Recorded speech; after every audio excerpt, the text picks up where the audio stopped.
الصلوۃ والسلام کے لیے ٹھنڈی اور سلامتی والی ہو جائے۔ اللہ رب العزت نے قرآن مجید میں اپنے پیارے خلیل جناب سیدنا ابراہیم علیہ الصلوۃ والسلام کی بے شمار پہلوؤں کا ذکر فرمایا ہے۔ کہیں آپ کے سفر کا ذکر فرمایا، کہیں آپ کی قربانی کا ذکر فرمایا،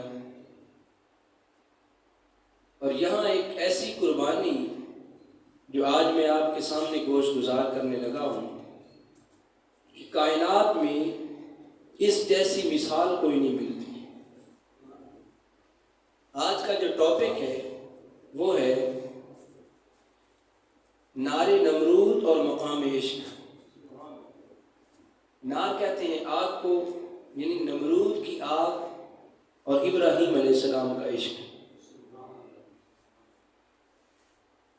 پہلی بات تو یہ ہے کہ اللہ نے جو یہ فرمایا یا نارو، آگ کو یا کہہ کے بلایا ہے۔ یہ آگ اتنی عظمت والی کیوں ہے تو آگ، مگر یہ عظمت والی کیسے بنی؟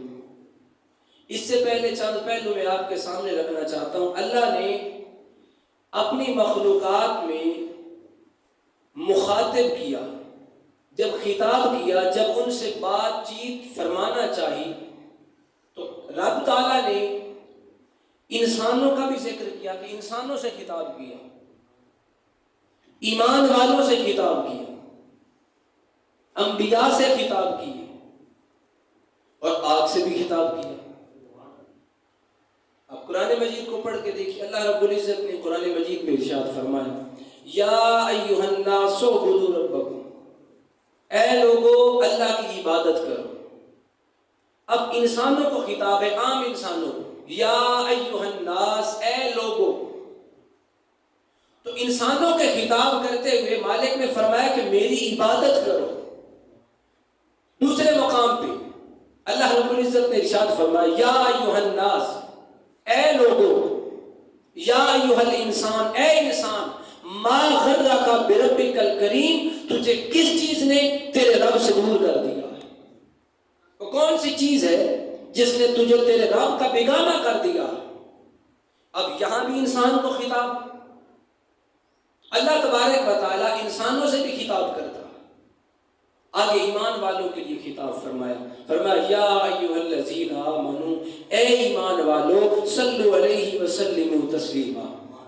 ایمان والوں سے خطاب کیا تو فرمایا یا ایھا الذین آمنوا کتب علیکم الصیام، اے ایمان والو تم پر روزے فرض کر دیے گئے۔ یہاں بھی ایمان والوں سے خطاب کیا تو مطلب یہ ہوا اللہ انسانوں سے بھی خطاب کرتا ہے، اللہ ایمان والوں سے بھی خطاب کرتا ہے۔ اور آگے پڑھ کے دیکھیے اللہ نے پیغمبروں سے خطاب کیا، اللہ نے پیغمبروں سے خطاب کیا۔ اب پیغمبروں سے کیا خطاب کیا؟ اللہ رب العزت نے پہلے پیغمبر حضرت آدم علیہ السلام سے خطاب کرتے ہوئے فرمایا یا آدم اسکن انت وزوجک الجنہ، اے آدم تم اور تمہاری بیوی اس جنت کے اندر سکون سے رہو۔ حضرت آدم علیہ السلام سے اللہ تعالیٰ نے ایسے خطاب کیا۔ آگے قرآن مجید فرماتا ہے کہ اللہ رب العزت نے نوح علیہ السلام کو یا نوح کہہ کے فرمایا، خطاب کیا۔ آگے حضرت موسیٰ علیہ السلام کو یا موسیٰ کہہ کے خطاب کیا۔ آگے زکریا علیہ السلام کے لیے قرآن مجید فرماتا یا زکریا انا نبشرک بغلام، تجھے غلام کی بیٹے کی خوشخبری دی جاتی ہے۔ اللہ نے زکریا علیہ السلام سے خطاب کر کے یا کہہ کے فرمایا۔ انسانوں کو بھی یا، ایمان والوں کو بھی یا، انبیاء کا نام لے کر یا، لیکن جب باری آئی نا میرے آقا کی، جب باری آئی نا میرے مصطفیٰ کی، جب باری آئی نا تاجدار کائنات کی، تو پہلے نام لیا، یہاں نام نہیں لیا بلکہ آپ کے منصب کے مطابق رب نے خطاب کیا تو فرمایا یا ایھا النبی، اے نبی۔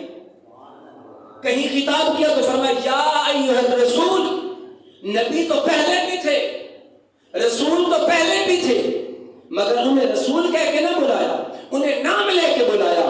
مگر جب تاجدار کائنات کی باری آئی تو رب تعالیٰ نے فرمایا یا ایھا النبی، یا ایھا الرسول، اور اگلی بات یہ ہے یا ایھا الذین آمنوا کا خطاب قرآن مجید میں 99 مرتبہ آیا ہے۔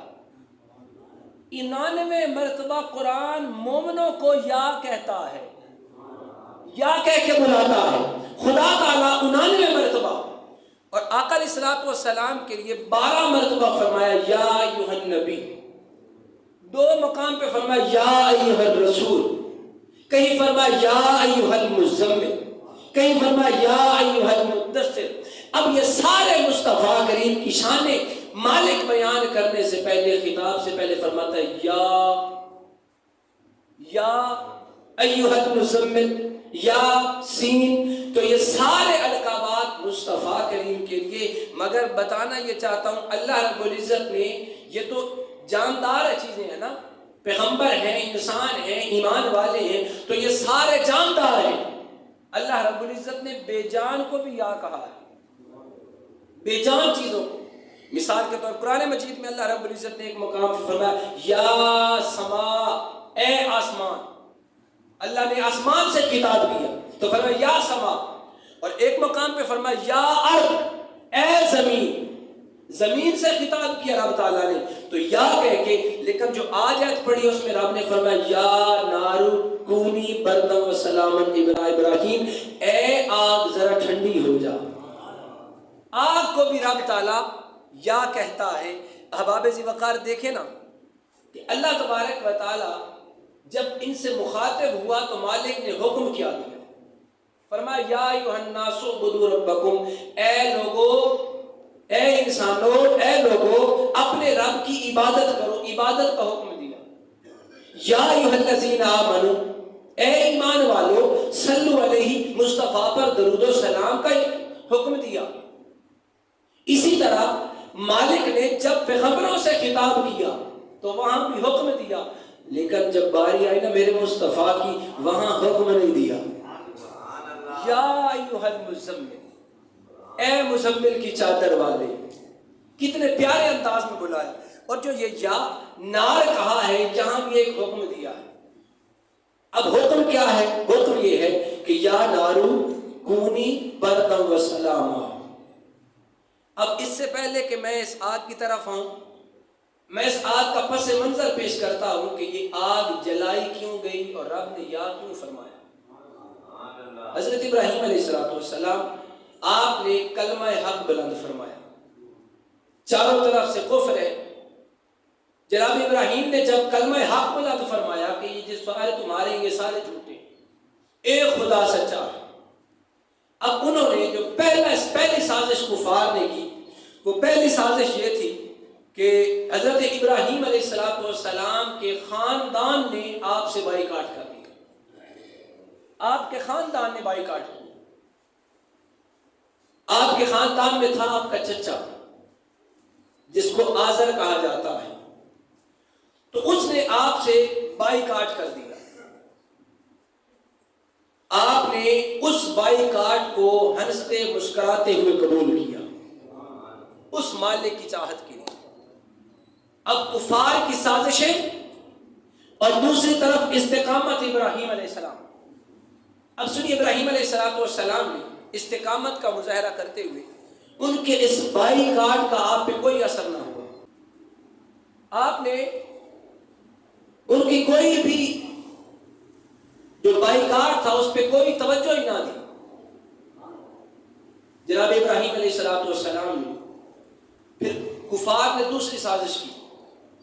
پہلی یہ تھی، دوسری یہ تھی کہ معاشرتی پورے علاقے کے اندر پورے عالم کفر کو کہہ دیا نمرود نے کہ خبردار کوئی ابراہیم سے بولے نہ، کوئی ابراہیم سے کلام نہ کرے، کوئی ان کا خطاب نہ سنے، کوئی ان کے پاس نہ بیٹھے، کوئی ان کے پاس نہ آئے۔ جب یہ بائیکاٹ کیا تو اس کے کچھ پھر بھی حضرت ابراہیم پہ کوئی اثر نہیں ہوا۔ انہوں نے پھر تیسری سازش کی۔ تیسری سازش یہ تھی کہ کھانے پینے کا جو انتظام ہے اس کو روک دیا جائے، کہ کوئی ان کو کھانے کے لیے کچھ نہ دے، پیسوں سے بھی کوئی نہ دے، مزدوری بھی کوئی نہ دے، ہر طرف سے بائیکاٹ۔ ایک طرف اتنے امتحانات، اور دوسری طرف استقامت ابراہیم علیہ السلام۔ ابراہیم علیہ السلام آپ کے اتنی سازشیں اور اتنے بائیکاٹ ہونے کے باوجود جناب ابراہیم علیہ السلام پر ذرہ برابر بھی کوئی اثر نہیں ہو رہا۔ اب انہوں نے ایک چال چلی، انہوں نے کہا ایسے کرتے ہیں، آگ جلاتے ہیں۔ یہ تو اپنے خدا کی عبادت چھوڑ ہی نہیں رہا، اس کی استقامت دیکھ کر کہیں لوگ پھسلنا نہ شروع ہو جائیں۔ انہوں نے اگلی سازش چلی، اور وہ یہ کہ آپ آگ جلائیں، آگ جلانا شروع کر دیں۔ اور یہ آگ جلانا ان کا مذہبی فریضہ بن گیا۔ وہ کیسے؟ عورتیں منت مانتی کہ میرا یہ کام ہو جائے تو ابراہیم علیہ السلام کو معاذ اللہ جلانے کے لیے اتنی لکڑی پیش کروں۔ لکڑی جمع ہونا شروع ہو گئی، آگ جلا دی گئی۔ اب آگ آسمان سے باتیں کر رہی ہے۔ آگ کوفہ میں جل رہی تھی، اور آگ کے شعلے شام کے بازاروں میں نظر آ رہے تھے۔ کوفہ سے شام تک آگ کے شعلے نظر آ رہے تھے۔ اتنی بڑی آگ جلائی گئی، سینکڑوں کلومیٹر اوپر سے اگر چڑی بھی گزرتی تو مفسرین نے لکھا ہے کہ اس آگ کی تپش کی وجہ سے وہ جل کے فوراً گر جاتی۔ اتنی سخت آگ جلائی گئی۔ اب اتنی سخت آگ جب جل گئی، اب سر پکڑ کے بیٹھ گئے کہ ابراہیم علیہ السلام کو داخل کیسے کیا جائے؟ جو قریب جائے وہ تو جل جائے، وہ تو راکھ ہو جائے گا۔ اب یہاں پہ ابلیس نے اپنا پیترا بدلا اور اپنا کام کیا۔ یہ ہے ابلیسی مشاورت۔ ابلیس نے آ کے مشورہ دیا انسانی شکل میں آ کے، کہتا تم ایک منجنیق بناؤ۔ منجنیق ہوتی ہے دور پھینکنے والی، ایک پتھر پھینکنے والی مشین ہوتی ہے، جیسے یہ غلیل ہے نا، اسی سے سائنس نے ترقی کیا تو منجنیق تیار کی ہے۔ اس کی ابتدا میدان کوفہ میں جناب ابراہیم علیہ السلام کو آگ میں پھینکنے سے ہوئی تھی، منجنیق کی ابتدا۔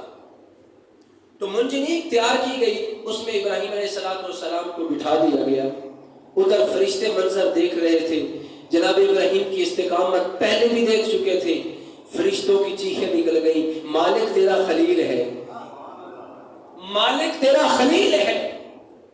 رب تعالیٰ نے فرمایا میرا خلیل ہے، مگر تم بھی تو کہتے تھے کہ یہ فساد کرے گا، اس انسان کو نہ بنا۔ آج دیکھو میرا ابراہیم میری خاطر کس طرح اپنے آپ کی جان کی قربانی پیش کر رہا ہے۔ کوئی ہے ایسی مثال تو لاؤ۔ فرشتے کی چیخیں، عرض کرنے لگے مالک اگر حکم دو تو ہم ابراہیم علیہ السلام کی مدد کرتے ہیں۔ فرمایا اچھا جاؤ میرے ابراہیم سے مشورہ کرو، وہ کیا چاہتا ہے، ابراہیم کی چاہت کیا ہے۔ اب فرشتوں میں سب سے پہلے فرشتہ آیا جس کی ڈیوٹی ہے ہوا چلانا۔ وہ فرشتہ آیا، عرض کرنے لگا آقا اگر آپ حکم دینا تو اس آگ کا رخ میں موڑ کر ان بستی والوں کی طرف کر دینا ہے۔ یہ جو آگ انہوں نے جلائی ہے آپ کے لیے، اس میں یہی جل کے راکھ ہو جائیں گے۔ حضور ایک بار حکم تو دیجئے۔ آپ نے فرمایا نا میں خدا کی رضا پہ راضی ہوں، میں آپ سے مدد تو تب طلب کرتا جب میرا رب مجھ سے دیکھ نہ رہا ہوتا۔ جب میرا رب مجھے دیکھ رہا ہے تو جب اس کی ایسے مرضی ہے تو اس کی مرضی میں تو جان بھی قربان ہے۔ جناب ابراہیم علیہ السلام آپ جا رہے ہیں منجنیق میں، اتنی دیر میں آیا پانی والا فرشتہ جس کی ڈیوٹی ہے بارش برسانا۔ حضور اگر آپ حکم دیں تو میں بارش برسا کے چلو ان کو جلانا نہ صحیح، کیونکہ نبی رحم دل ہوتا ہے، تو آپ ان کو جلانا پسند نہیں کرتے تو آگ بجھا دیتے ہیں، آگ آپ پہ اثر نہیں کرے گی۔ تو آپ نے فرمایا نا ایسا بھی نہیں ہو سکتا، جس طرح میرے مالک کی چاہت ہے اس کی چاہت پہ جان بھی قربان ہے، جیسے اس مالک کی چاہت ہے۔ مالک اگر یہ چاہتا ہے تو مالک کی چاہت کو قبول کرنا میرے ذمہ ہے۔ اب آپ اسی وقت جناب ابراہیم علیہ السلام جا رہے ہیں، روح الامین جبریل امین آئے، عرض کیا حضور شفقت فرمائے میرے لیے حکم دیں۔ آپ نے فرمایا میرا رب مجھے دیکھ رہا ہے، میرا رب مجھے دیکھ رہا ہے، واللہ یعصمک من الناس، میرا رب ہی میرے لیے کافی ہے۔ اب آپ اسی وقت جناب ابراہیم علیہ السلام کی استقامت جب دیکھی نا، رب تعالیٰ نے فرمایا یا نارو کونی بردم و سلامن علی ابراہیم، اے آگ ذرا ٹھنڈی ہو جا. اور عربی میں برد کہتے ہیں برف کو. کس کو جی؟ برف کو. رب تعالیٰ نے فرمایا اے آگ ٹھنڈی ہو جا. برف چونکہ کہتے ہیں برف کو، برف بھی بندے کو تکلیف دیتی ہے. آگے رب تعالیٰ نے فرمایا اتنی زیادہ ٹھنڈی بھی نہ ہو جانا کہ میرے ابراہیم کو تکلیف ہو، بلکہ ایسی ہو جا کہ سلامتی والی بن جا، گلزار بن جا، باغ جیسا ماحول بن جائے. جناب ابراہیم علیہ السلام تیرے اندر آ رہے ہیں. احباب ذی وقار، اس ایک حکم کا ہونا تھا کہ آگ ٹھنڈی ہو گئی، ابراہیم علیہ السلام کی سلامتی کے لیے بن گئی. اچھا، جب یہ آگ جل رہی تھی، یہاں جانور جو تھے انہوں نے بھی ابراہیم علیہ السلام کی مدد کی. جانوروں نے، ایک جانور ہے جس کو ہدہد کہا جاتا ہے. یہ وہ جانور ہے جو حضرت سلیمان علیہ السلام کی تابعداری میں تھا. یہ وہ ہدہد ہے جو ملکہ بلقیس کو سجدہ کرتے ہوئے دیکھ کے آیا تھا کہ لوگ اسے سجدہ کر رہے ہیں، اور آ کے سلیمان علیہ السلام کی بارگاہ میں عرض کیا تھا کہ حضور کو فلاں فلاں جگہ پہ ایک عورت ہے، وہ اپنے آپ کو خدائی دعویٰ کرواتی ہے، وہاں اسلام پہنچائیے، وہاں خدا کی وحدانیت پہنچائیے.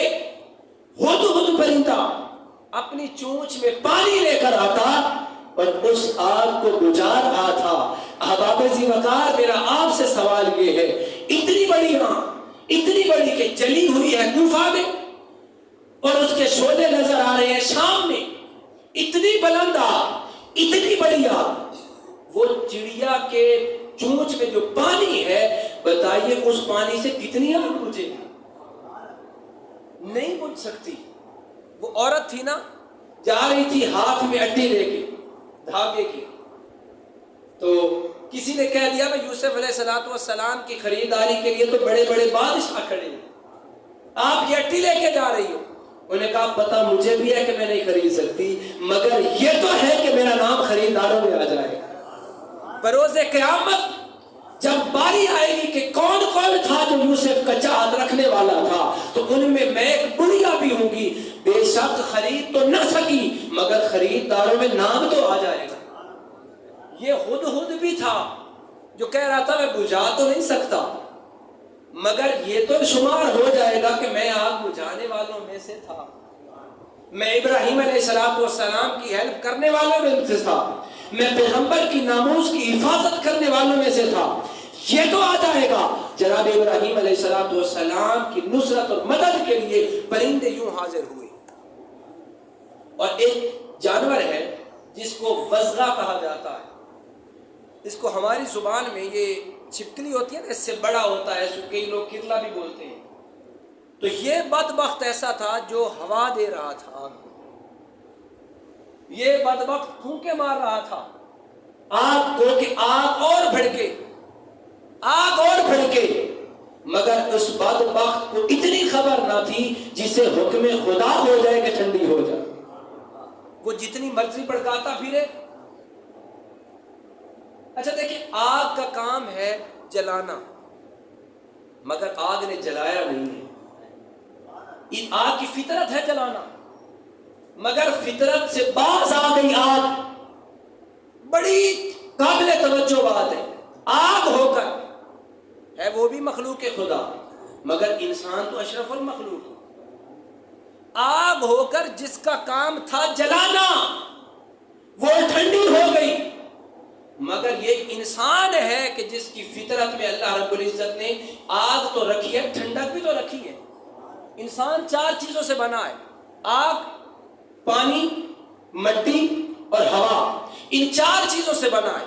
اس انسان کے اندر آگ ہے تو پانی بھی شامل ہے. اس انسان کے اندر اگر آگ ہے تو مٹی بھی ہے. مٹی بھی آگ کو بجھا دیتی ہے، پانی بھی آگ کو بجھا دیتا ہے. احباب ذی وقار، اس انسان کے اندر 2 فطرتیں ہیں بجھانے والی، ایک ہے آگ جلانے والی. انسان کاش تیری فطرت کے اندر آگ جلانا نہ ہوتا بلکہ آگ بجھانا بن جاتا. آج 2 بندوں کے درمیان اگر کوئی تھوڑا سا تنازع ہو جائے نا، تو تیسرا ایسا شخص کوئی اندر آتا ہے کہ اگر صلح ہو رہی ہے تو ان کی صلح نہیں ہونے دیتا. یہ ہوتا ہے جلانے والا، یہ ہوتا تیلی لگانے والا۔ احباب وقار، خدا تعالیٰ کا حکم آگ مان گئی، مگر یہ انسان اشرف ہو کے خدا تعالیٰ سے دور ہوتا جا رہا ہے۔ رب تعالیٰ نے ایک بار آپ کو فرمایا یا نار کونی برداً و سلاما علی ابراہیم، اور مفسرین نے لکھا ہے کہ یہاں پہ اللہ رب العزت نے فرمایا کہ یا علی ابراہیم، ابراہیم پر ٹھنڈی ہونا ہے۔ اگر رب تعالیٰ ویسے فرما دیتا آگ ٹھنڈی ہو جا تو قیامت تک کوئی آگ بھی جلانے کی فطرت نہ رکھتی، کیونکہ حکم خدا ہو گیا تھا۔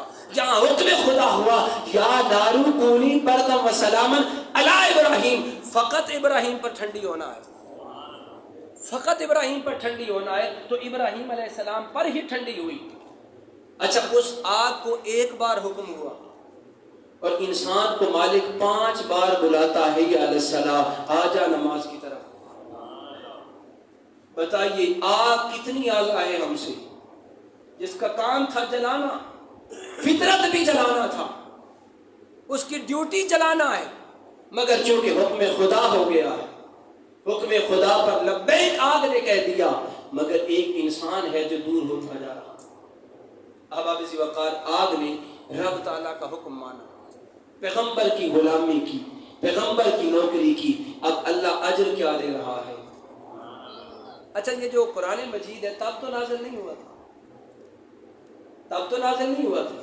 ابراہیم علیہ السلام آقا علیہ السلام سے تقریباً 3000 سال پہلے اس دنیا میں جلوہ گر ہوئے۔ سرکار کا اور ابراہیم علیہ السلام کا 3000 سال کا وقفہ ہے درمیان میں، تو قرآن مجید تو 3000 سال بعد آیا۔ تو قرآن مجید میں ذکر کیوں؟ اسی لیے کہ اس نے پیغمبر کی نوکری کی ہے۔